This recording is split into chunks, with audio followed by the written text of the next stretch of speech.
Tervist, head kolleegid! Nagu te märkate, ei kattu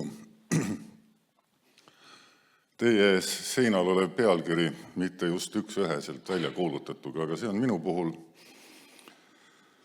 alati nii, sest et kos ma ennem tiia, mis ma pärast rääkida tahan. Ja põhimõtteliselt ta selle pealkirja alla ju siiski mahub. Aga ega mul ausalt öeldes sellises elevandiluus tornis elava teadlasena ei olnud sugugi lihtne välja mõelda, mida ja kuidas ma rääkima hakkan. Sest kui ma räägin kolleegidele, täiskohaga teadlastele, siis ma tean, et nad ilmselt teavad enam-vähem kõike seda, mis ma räägin. Kooliõpilastel ma tean, et nad ei tea mitte midagi. Aga teie teate praktikast peaaegu kõike, mina võib-olla tean elurikkuse teooriast, peaaegu kõike. Aga kui suur on meie ühisosa, olles ise täielik udupea, kes elab enam-vähem seal samas teaduspilvedes, siis nii lihtne see ei olnud. Aga ma mõtlesin, et kuna mul on kõige esimene ettekanne, see üks täiesti loogiline, kui ma ikkagi paneksin paika mingisuguse kontseptuaalse skeemi, kordaksin üle, mida täiesti üldist ja kindlat me elurikkuse tekkimise, püsimise ja kadumise mehhanismide ja põhjuste kohta teame. Ja sealt teha siis allusioone linna ökoloogiasse, et ma püüan ikkagi seletada olulisi asju elurikkuse teoorias, mis puudutavad linna ökoloogiat ja linna elulikkust. Ja siis seletada, kuidas minu arust üks või teine probleem võiks olla lahendatud ka praktilise poole pealt. Aga selleks, et üksteisest aru saada, on loomulikult vaja meelde tuletada ja kokku leppida terminid, definitsioonid, arusaamad. Ja küll kartes olla liiga triviaalne ja korrata seda, mida te kõik võib-olla liigagi hästi teate, ma siiski julgen ja ma väga vabandan, ma ei näe kuigi palju pilte ja tekstilist informatsiooni minu ettekandes, sest mulle lihtsalt ei meeldi see. Mulle meeldib endale ettekannet vaadates kas kuulata või lugeda, aga tavaliselt peab korraga mõlemad tegema, ja see on skisofreeniline olukord. Mina pigem räägin asju ja kui on vaja midagi illustreerida, siis panen mingi pildi ka. Aga alustame sellest, et paralleelselt on elurikkuse jaoks olemas 3 täiesti adekvaatset terminit, millest 2 on eestikeelsed ja üks on siis inglise keele eeskujul. Ja need tähendavad täpselt ühte sama. Neid tuleb võtta kui sünonüüme. Üks on kohmakas, üks on võõrapärane ja nii see elurikkus ongi meil jäänud selleks vihmavari terminiks. Aga kindlasti on olemas eesti keeles ka sõnad diversiteet, sõnas diversity ja selle eestikeelne tõlge mitmekesisus. Bioloogiline mitmekesisus on adekvaatne, aga kohmakas. Nii et jäägu siis elurikkus. Ja siia juurde hästi kiiresti sellest, et elurikkust kui sellist, per se, kui sellist, on tegelikult maakeral uuritud tohutu lühikest aega. Praktiliselt esimesed, kes selle süstemaatiliselt ette võtsid, olid biogeograafid MacArthur ja Wilson oma kuulsas raamatus Saarte biogeograafia kirjutasid eraldi peatüki, kus üks koosluse tunnus, kindel tunnus, omadus, struktuurne omadus ehk siis mitmekesisus, bioloogiline mitmekesisus oli vaatluse all. Ennem seda olid kunagi vanad evolutsionistid ka seda teemat põgusalt käsitlenud, Wallace ja Wilson, kes väitsid, et liigirikkus on suur seal, kus on evolutsioon saanud hästi kaua ja rahus segamatult opereerida, ja sinna on tekkinud palju liike. Seal, kus aga jääajad või mingid muud katastroofid on järjest mingi kindla perioodiga elurikkust ära pühkinud, need kooslused on liigivaesid. Ja see on jumalast tõsi. Me võrdleme taigat ja troopilist vihmametsa, eks ole, me näeme, et perioodilised jääajad, eks ole, on taigast üle uhtunud nii, Et seal tõesti see seltskond, kes on alles jäänud, on just pisike. Aga süstemaatiliselt elurikkust kui sellist hakati tõesti eelmise sajandi 60-ndatel, 70-ndatel alles tõsiselt uurima ja sellel teadusel ei ole isegi omaette nime. Diversitoloogia või midagi sellist ei eksisteeri. Mina lugesin kunagi ülikoolis ainet sellel teemal ja midagi paremat ma ei osanud sellele pealkirjaks panna kui õpetus bioloogilisest mitmekesisusest, mis on ka tohutu kohmakas. Aga seda on süstemaatiliselt kui sellist uuritud tõesti võib-olla 5-60 aastat. Ja teooria seal taga, kuidas elurikkust seletada, selle tekkimist, püsimist ja kadumist, 3 olulist asja, need teooriad on käinud nagu, ma ei tea, Engelsi dialektilise materialismi spiraalis eelmise eitamise kaudu on see arusaam arenenud. Kui varased ökoloogid otsisid mitmekesisuse põhjusi liikide vahelistest suhetest. See oli teada, et liik saab eksisteerida ainult siis, kui ta ei jää alla vaenlastele lõplikult ja kelle hulka kuuluvad siis mitmesugused parasiidid, kiskjad, rohusööjad, aga ka konkurendid. Ja eelkõige läbi konkurentsivõitluse püüti modelleerida kooslusi, et näha, millistel tingimustel võiksid väga palju erinevaid liike koos üldse elada. Ja see teooria ei jõudnud mitte kuhugi. Altpoolt läbi interaktsioonide, läbi liikide vaheliste suhete ei õnnestunud kuigi hästi ennustada koosluste liigirikkust. Ja see teooria oli küllalt kaugele arenenud juba, nii kaugele, et kuulus ökoloog Evelyn Hutchinson kirjutas kunagi essee, mille pealkiri oli Planktoni paradoks, kus ta kirjutas elus kooslustest, mis ei tohiks olla nii liigirikkad, aga ikkagi tegelikult on. Ta mõtles seal avamere planktonit, näiteks tõi Malawi järve ahvenalised, siis mingisugused Baikali järve kõhtjalgsed ja ka troopilised vihmametsad, kus on liiga palju liike koos, rohkem kui tohiks nende mudelite järgi. Tema jaoks oli see paradoks. Hiljem kujunes välja niinimetatult mittetasakaaluline teooria, kus väideti, et elurikkust säilitavad häiringud, väga oluline faktor, mis globaalselt elurikkust säilitab ja määrab, on häiringud. Häiring on ökoloogias, nagu te teate, väga tähtis mõiste. See on igasugune suure suremuse või siis biomassi ärakandmisega seotud selline katastroof. Olgu see tulekahju, üleujutus või ka inimtegevus, näiteks kuivendamine, kündmine, asfalteerimine, aga ka massiivsed parasiidirünnakud mingite dominantliikide vastu ja nii edasi. Tähendab, väga suure suremuse põhjustanud katastroofid. Ja on selge, et need häiringud mängivad kaasa väga oluliselt elurikkuse säilimisel, tekkimisel ja kadumisel. Sest kui nad on mõõdukad, siis reeglina häiringutes kannatavad rohkem need, kes on võimsamad. Üks hea näide on siin rohumaade niitmine. See on häiring. Laevata poisniidul, me teame, korda aastas niidetakse heina juba 300 aastat järjest. Korda aastas, see on häiring. Kui seal niidetakse heina 13 korda aastas, siis seal ei oleks suurt liigirikkust. See peab olema mõõdukas. Ja peab olema niinimetatud cost of commonness, ehk siis tavalisuse hind. Mida tavalisem sa oled, mida jõukam sa oled, mida suurem sa oled, mida rohkem sind on, seda rohkem sa selle häiringu jooksul kaotad. Sest kui me niidame ühelt kõrguselt näiteks rohustu maha, siis mingi heinputk, kes on seal nii kõrge, kaotab 95% oma kehakaalust maapealsest. Aga ütleme, käbihein kaotab 5%. Suured ja võimsad kannatavad rohkem. Ja see on häiringute läbiv mehhanism, mis tõttu mõõdukad häiringud hoiavad looduses üldiselt kõrget liigirikkust.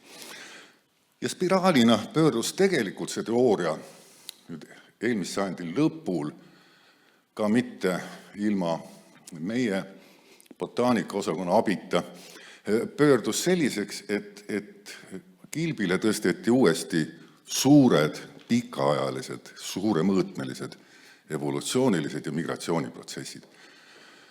Ja tõdeti, et tõepoolest, liike saab koos palju elada ainult seal siis, kui neid on palju olemas. No näiteks võtame rabad. Rabas kasvada suutvaid taimeliike on väga vähe. No tõesti väga vähe. Iga loll õpib ka need ühe päevaga ära enam. Ma mõtlen soontaimi. No turbosamblad on ise asi, neid on palju ja nad on keerulised. Aga neid lihtsalt ei ole evolutsioonis tekkinud. Meil on Eestis ja meie piirkonnas üldse ja Euroopas, isegi Euraasias, on väga liigirikkad, on lubjarikast muldadel kasvavad taimekooslused. Tähendab, neutraalse või siis isegi nõrgalt haluselise reaktsiooniga muldadel on Eestis näiteks väga palju liike, happelistel muldadel vähem. Vanad ökoloogid oleks hakanud otsima, mis siis erineb struktuurses süsteemis liikide vastasmõjudes, miks ühel juhul nad saavad koos elada, teise puhul mitte. Tegelikult on asi selles lihtsalt, et evolutsioonilises ajas on Euraasias valitsenud lubjarikkad mullad. Nii metsastepivööndis, kus väga paljud meie rohumaliigid on pärit ja ka mujal, on ülekaalus olnud lubjakivil, lähtekivimiks lubjakivi, muld ja neutraalne. Ja seal on toimunud evolutsioon. See, mida on palju ja kaua aega, seal toimub evolutsioon, seal tekivad liigid. Austraalias näiteks on vastupidi. Seal on väga liigarikkad just hapud mullad, aga seal on ka aluselisi muldi, aga need on hästi liigivaesed. See on sellepärast, et Austraalias on happelised mullad aastamiljonite vältel valitsenud ja kohastumus on liikidel tekkinud sinna. Seda nimetatakse liigifondi teooriaks, mis seletab liigirikkust läbi selle, kui palju liike üleüldse sellisele konkreetsele keskkonnale on kohastunud ja kas nad on levimiskaugusel, kas nad suudavad kohale sõita. Nii et see teooria on teinud sellise ringi peale, aga selle käigus on ilmnenud väga palju selliseid raudseid või ütleme rusikareegleid ja tõdesid, mis puudutavad diversiteedi olemust ja ka tema managementi, tema suunamist. Ja ma proovin nüüd järgneva aja jooksul mõnda neist meelde tuletada ja püüda ka leida seost siis linnaruumi sellega. No kõigepealt teile ei tule kindlasti meelde tuletada seda, et väljasuremine käib meeletu hooga praegu maailmas. Meil on tegemist niinimetatud antropotseeni mass väljasuremisega, antropotseeni ekstinktsiooniga, kus maakeral bioloogilisi liike sureb välja 100 kuni 1000 korda kiiremini, kui seda võiks evolutsiooni tavapärase käigu järgi eeldada. Liike sureb kogu aeg välja ja liike kogu aeg tekib. Ja see tempo on evolutsioonis mõõdetav. Aga on olnud ajaloos ka tohutuid väljalööke, eks ole, kus peaaegu enamik maakera liike pauguga. See pauk tähendab muidugi mõne miljoni aasta jooksul. Ikka pauk, mis kestab miljon aastat. Pauguga välja surnud. Viimane oli, nagu te teate, see 66 miljonit aastat tagasi, kui asteroid põrutas Mehhiko lahti, eks ole, dinosaurusest surid välja ja neid oli veel hästi palju. Ja praegu on järgmine, täiesti selgelt. Ja see tempo, väljasuremise tempo on nii kiire, et tõenäoliselt sellise ajavahemiku jooksul me saamegi seda võrrelda ainult selle asteroidi plahvatusega, eks ole. Hästi kiires tempos liigid välja surevad. Ja need eri loomarühmades eriti, siin on näha väljasuremis-kõvevad, kui palju ekstinktsioon on ajas muutunud ja me näeme, et suurematel loomadel on see enam-vähem eksponentsiaalne olnud, see ei ole, lõpeb küll 2014, aga ega midagi muutunud ei ole. Nii et see on üks dogma, mida tuleb arvesse võtta. Me opereerime ja teeme oma otsuseid kõiki täiesti erakordsetes tingimustes. mida maa peal inimene kunagi näinud ei ole. Ja see on massiivne liikide väljasuremise laine. See on üks dogma, mida ei saa vaidlustada. See on nii, see on fakt. Teine dogma, mis igal juhul tuleb meelde jätta ja mida tuleb iga päev meelde tuletada, kui sa tegeled liigikaitsega, koosluste kaitsega, elurikkuse kaitsega, on see, et bioloogilise liigi väljasuremise tõenäosus sõltub väga otseselt tema populatsiooni suurusest. Mida väiksem on populatsioon, seda suurema tõenäosusega ta mingi tulevikuperioodi jooksul ära kaob. Ja selleks ei pea teda välja suretama. Näiteks täiesti terve ja tubli 10-liikmeline populatsioon, näiteks mingid pisiimetajaid. Neil on kõik võimalused eluks, oletame, neil on toitu piisavalt, keegi ei ohusta neid, aga 10-liikmelise populatsiooni iseeneslik lihtsalt, ütleme, ilma mingi nähtava põhjuseta väljasuremise tõenäosus 50 aasta jooksul on väga suur. Miks teist sureb välja, kui tal hea on? Sellepärast, et nagu vabandust väljendusest, shit happens. Ebameeldivad asjaolud kuhjuvad, väiksed tõenäosused kuhjuvad. Ja ongi kõik. Selleks ei pea midagi erilist juhtuma, selleks on lihtsalt, et ei vea, on üks põhjus, miks populatsioonid välja surevad. Ja see mitte vedamise tõttu välja suremine on puhtalt populatsiooni suuruse küsimus. Ja see on ka dogma. Tähendab, kui me tahame kooslusi kaitsta, elurikkus tähendab elurikkus on koosluse omadus, me tahame kaitsta kõiki liike, mis seal sees on.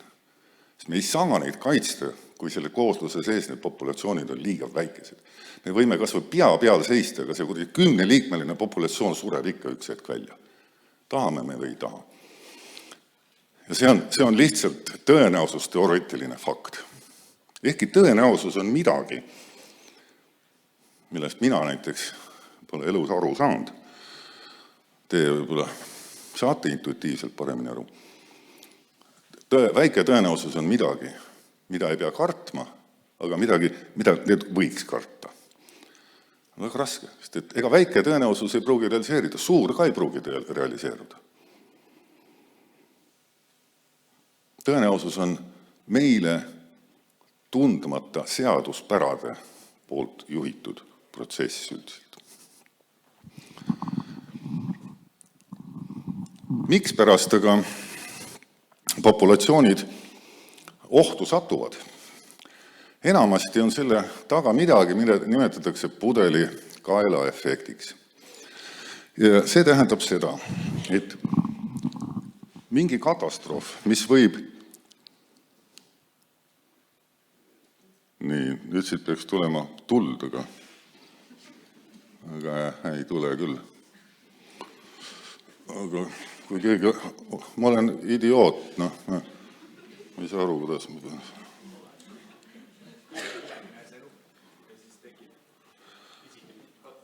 Ei tekkinud midagi.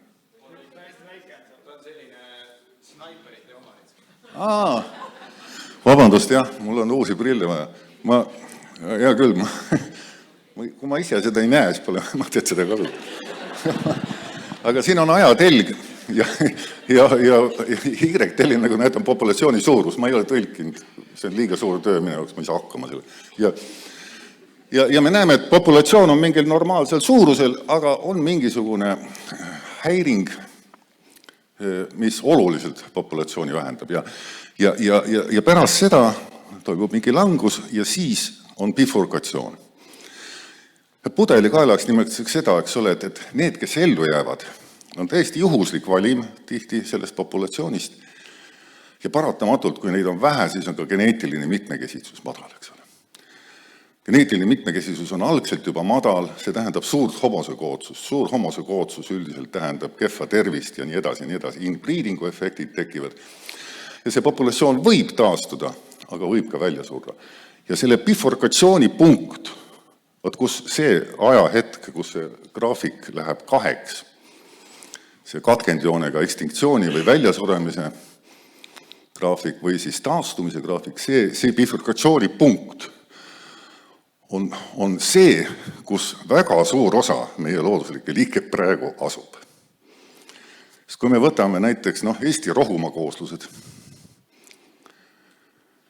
siis neid vanasti oli niimoodi, et sa muud ei näinud tee kõrval, kui sa sõitsid vankriga Tallinnast Virtsu, kui ainult rohumaid, looduslik rohumaid, eks ole. Tänapäeval näed neid ainult kaitsealal kuskil, kus neid kaitstakse ja niidetakse ja hooldatakse, karjatatakse ja niidetakse. Neid on hästi vähe juba alles. Mis tähendab seda, et populatsioonid on seal 100 kuni 1000 korda väiksemad. Mis tähendab seda, et nad on seal pudelikaela juba läbinud, nad on vaesunud geneetiliselt.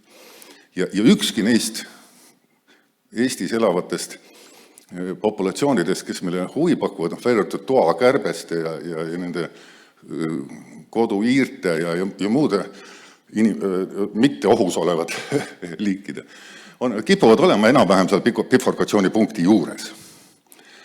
Ja nüüd sõltub managementist tihtipeale see, kumbad teed pidi minnakse. Kui see tee on allapoole, siis ega see ei juhtu ka kohe. Ökoloogias on teada selline termin, mis on tegelikult termin nagu väljasuremise võlg.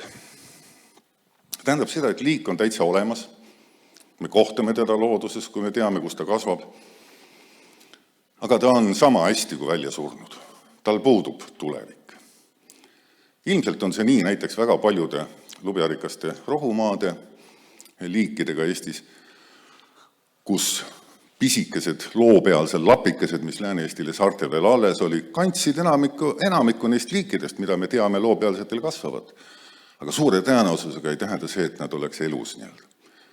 Nad on väljasuremise võlas, mis teeb seda, et nad on ette nähtud välja surema, aga see toimub võib-olla 20 aasta pärast, võib-olla 30 aasta pärast, võib-olla homme. Nobody knows.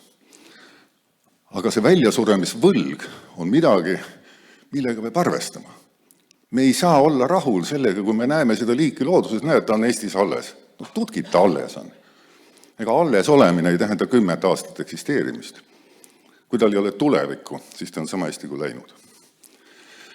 Ehkki siin tuleb nüüd vahet teha sellel, et on liike maakeral, kes on meelega haruldased, mitte kogemata, mitte sellepärast, et neil oleks halb. Et inimene oleks liiga teinud või oleks elupaiku liiga palju hävitatud.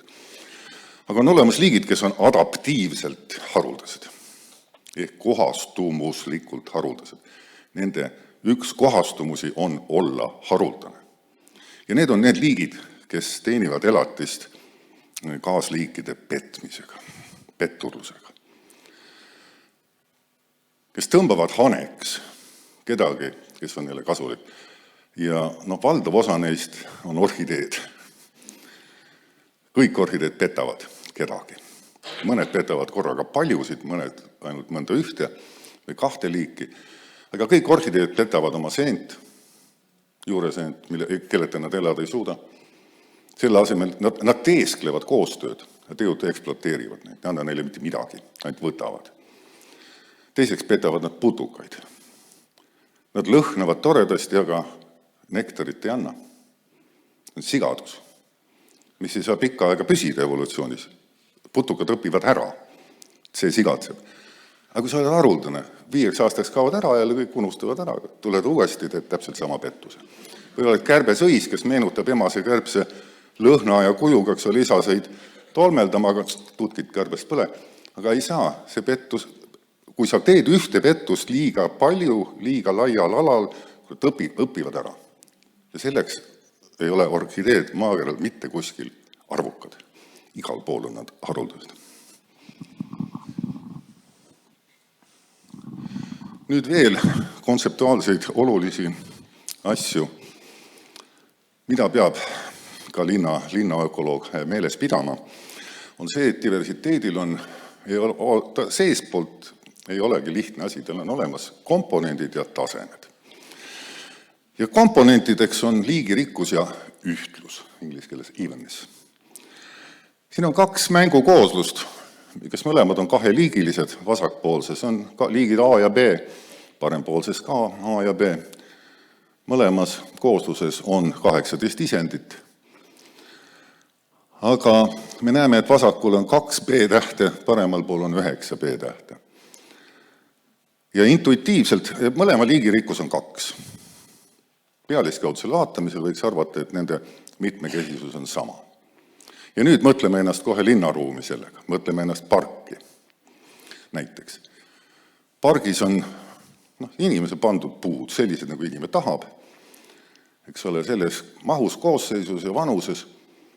Nüüd vasakpoolsest pargist me saame läbi jalutada, ilma et me kohtaks kedagi peale A-liigi. Parempoolsest me ei saa läbi jalutada nii, et me kohtaks ainult A-liiki. Ta näib meile mitmekesisen ja ta tegelikult ongi mitmekesisus.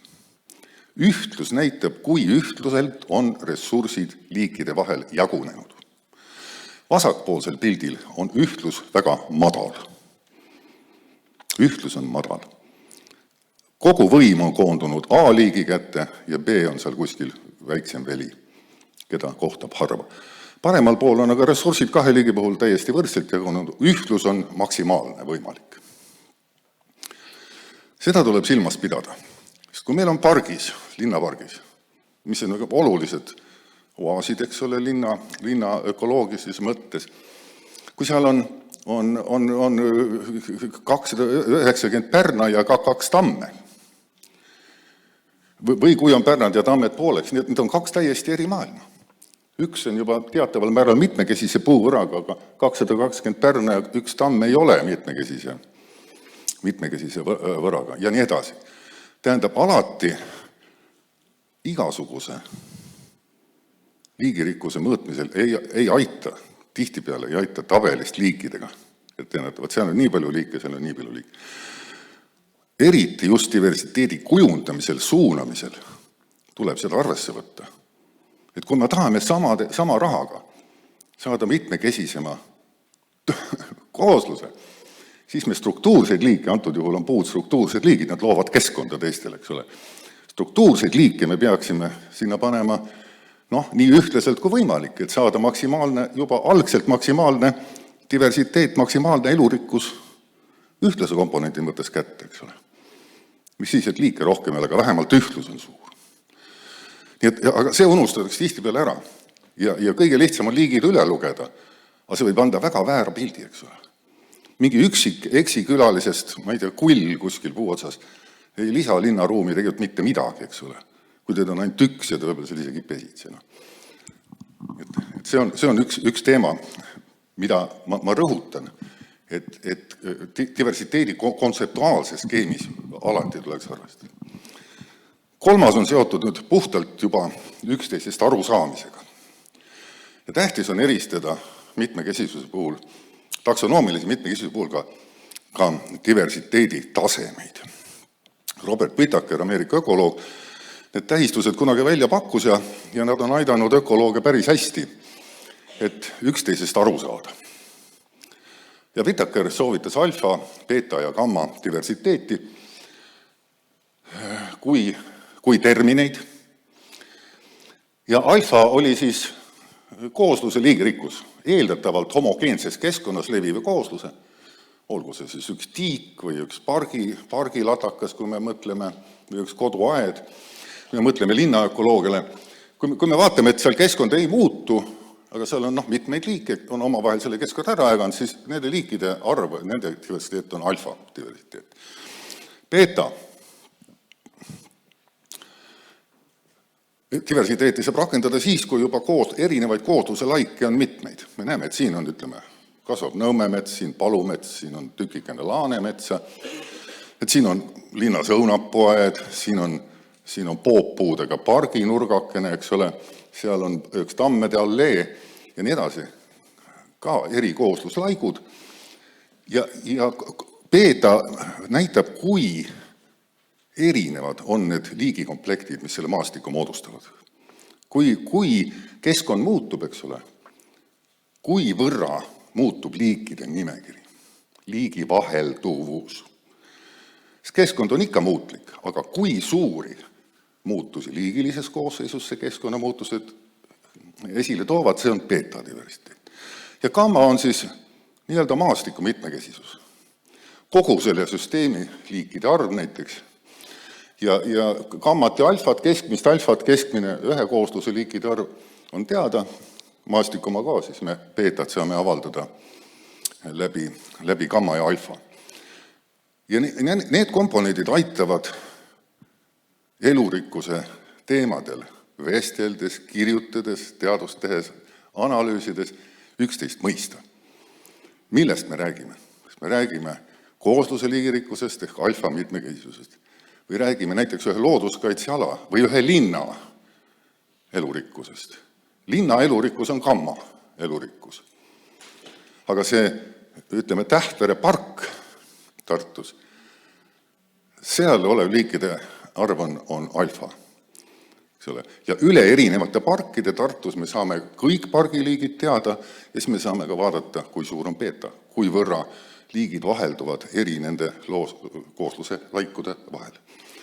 Nii et ma loodan, et ka sellest on abi, ka täna, kui siin tulevad diskussioonid ja muud arutelud, et enne alati vestluspartnerile teatatakse täpsemalt, millest te räägite.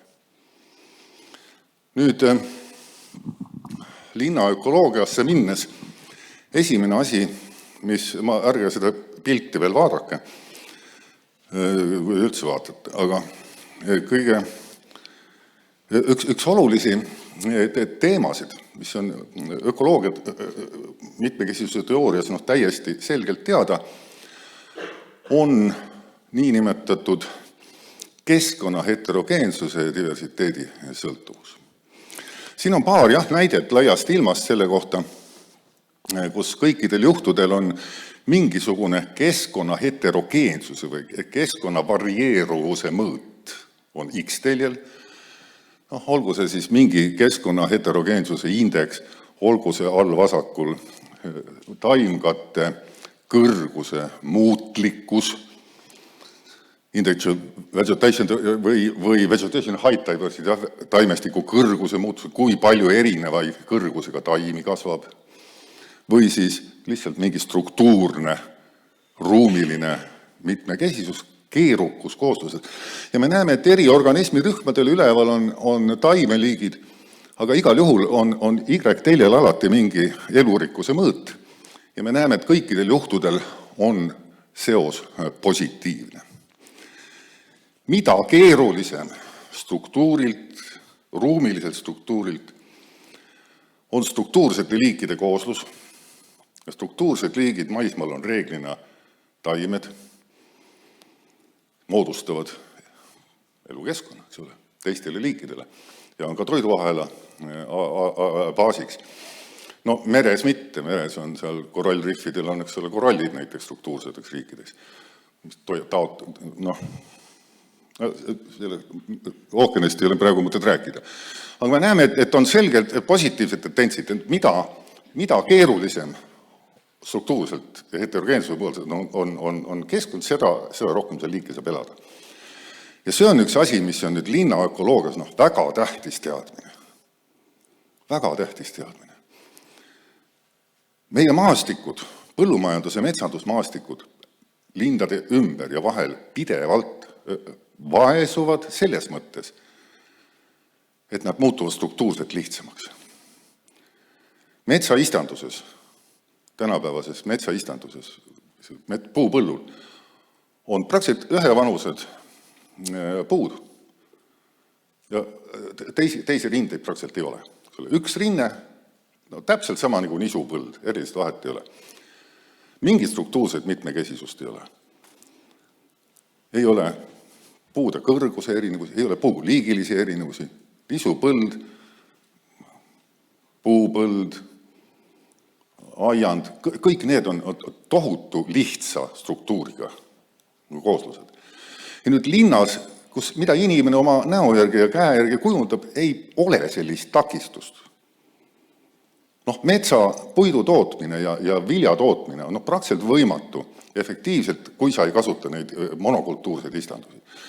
Aga linnastud, et mitte keegi ei käsi teha kuskil ühtegi monokultuurset lihtsat asja.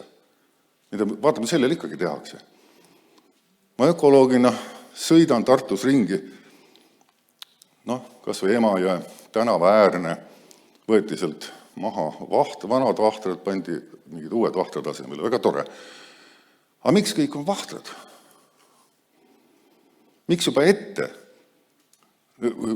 seda teadmist arvestades olla nii-öelda kaotaja? Miks ei ole vaher, tamm, jalakas, küünapuu, kask, paju ja nii edasi, nii edasi, nii edasi? Ma ei ole kunagi aru saanud. See oleks nii lihtne. Miks parkidesse istutakse kogu aeg pärnasid näiteks? Või veel paari liiki? Miks ei ole haavu, kus on jalakad, kus on küünapud, kus on põõsad? Inimesi ei ole mingit takistust, ta saab teha sinna selle, mis ta tahab. Aga selle asemel, et teha sinna siis, linnast väljas ei ole keerukaid struktuurseid süsteeme alles. Me võiksime linnas vähemalt nad tekitada.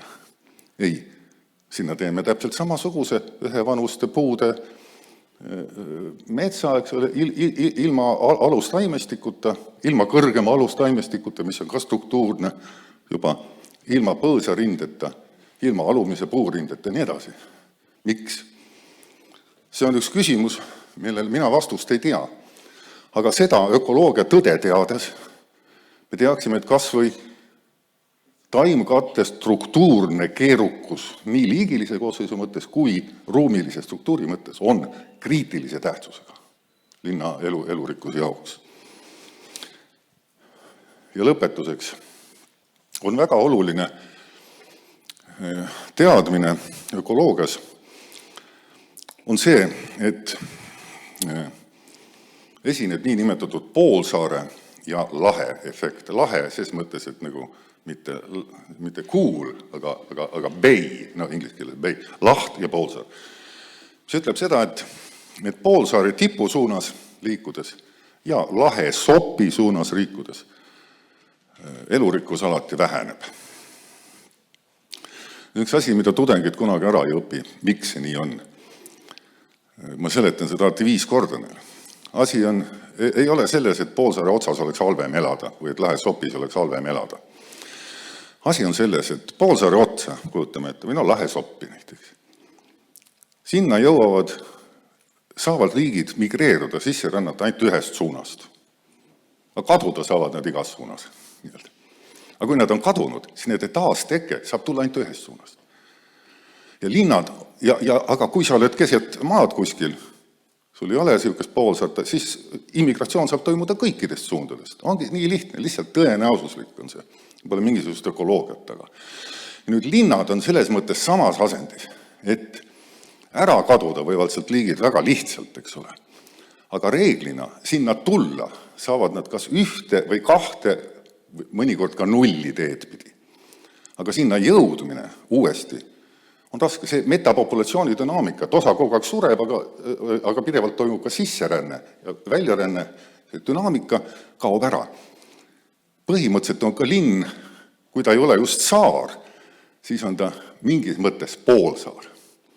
Sest kõikidest suundadest sinna sisse ei saa.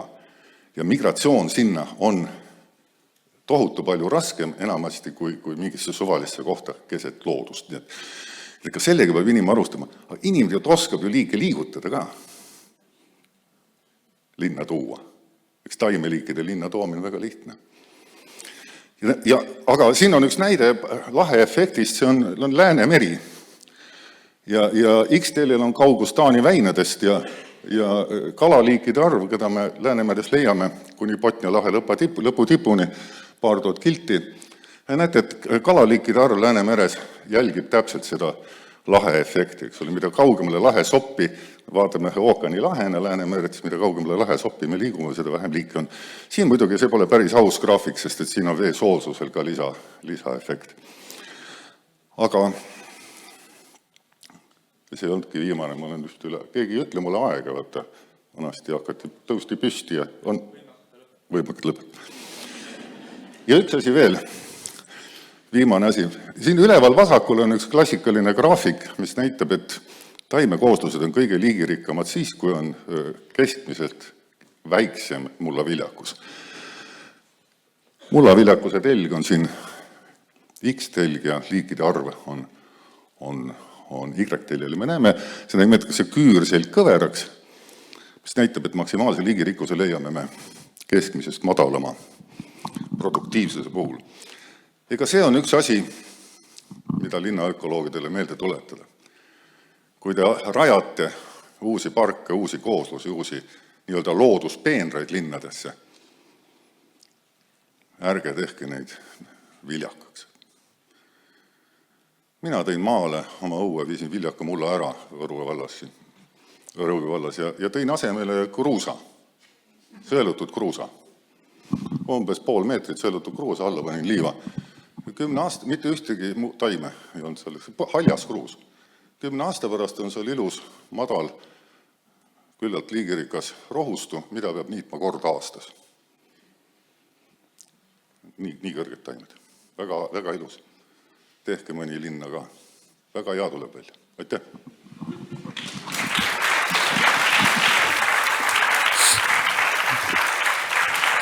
Suur tänu, Kristjan Soobel! Ja meil on nüüd võimalus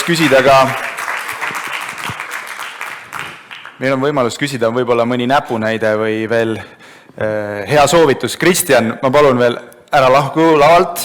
Ehk on mõni küsimus siin publiku hulgas või kirja pandud juba workshopi keskkonnas. Vaatame ma läksin üle aja juba niigi vast. No suurepärane aeg oli selles mõttes, et kõik vist nautisid seda, ma saan aru, et oleks tahtnud veelgi.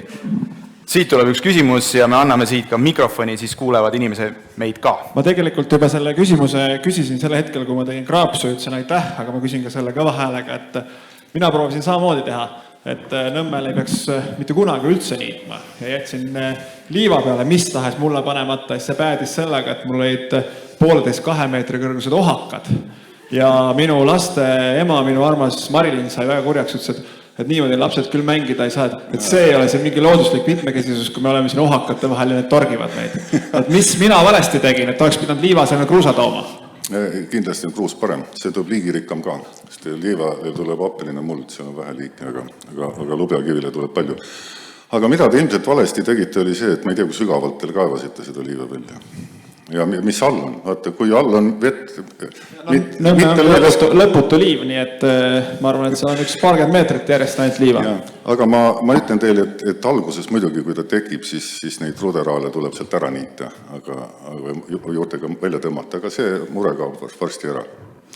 Ja kui see on ikkagi väga vähe produktiivne, siis saate ikka seal mõnusamalt elada kui seal. Nii et need inimesed, kes omale muru tegemiseks lasevad mulda tuua, mina ei saa aru, mis neil arus on. Sest muru, kui sulle lihtsalt meeldib muru niitmine, mõnele meeldib, see rahustab, eks ole, põrina saatel niimoodi jalutab. Aga minule ei meeldi eriti.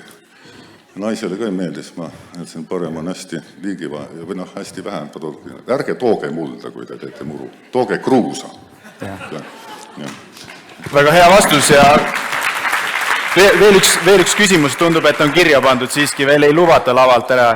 Et tulles selle ettekande esimesse poolde, kus oli väga tõsised teemad, mis on niimoodi kohe pähe torkavad mõned mõtted, mis on mõni näide Eestis elavate liikide kohta, kelle populatsioonid on praegu hapras seisus? Seal oli jutt siis sellest, et mõned võivad põmm ja läbi saada.